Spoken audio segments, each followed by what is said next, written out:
In today's Reporter Stories, we will be talking about pay. Students always want to know about pay. I wish I had better news on this subject. My first job in Idaho Falls, many years ago, I won't tell how many, I made $17,500 a year. And that was like around minimum wage, I think. When I went to Chico and I was the main anchor at the NBC station there, I think I made like the same amount. So that was such a small amount of money. And yes, the cost of living at that time was lower, but it wasn't enough money. So I was using credit cards. I had many of my coworkers who would borrow money from their family. Many people had second jobs, maybe in media, maybe other places. At one point, I worked at a clothing store to make extra money. So it is not easy in the beginning. You have to live very frugal and you have to just kind of get through it. And then once you start to work your way up, you'll make more of a living wage. I called one of my old coworkers in Chico, which is Market 130. It's considered like a starter-ish market. And I asked, what is the starting pay for reporters now? And she said that she thought it was around $20,000 a year.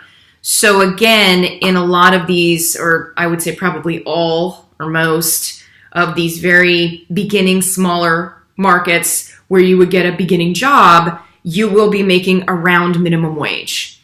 So I know that's a blow. I know that is a lot to take in. But there is a lot of competition still of people wanting to get into television, and there are enough people who are willing to take those wages to get that starter job that stations haven't had to adjust that.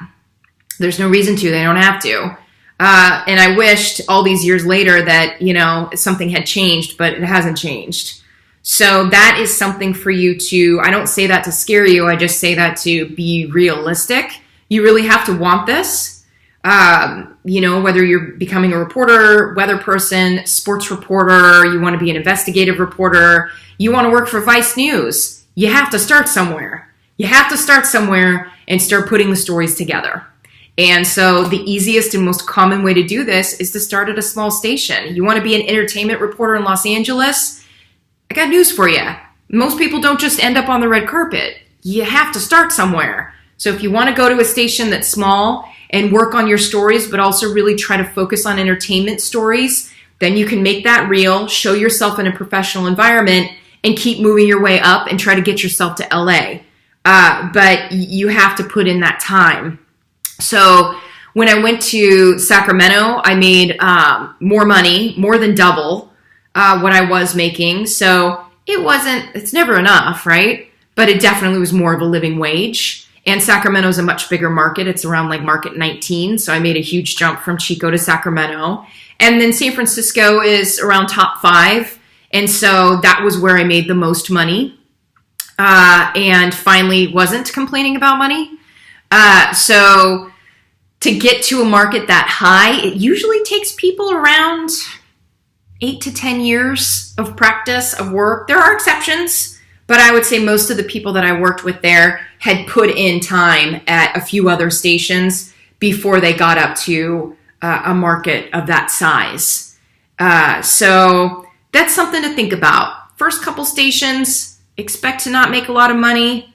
Expect to maybe have a little side hustle. Maybe you're teaching yoga classes or doing something else, maybe doing a little radio work.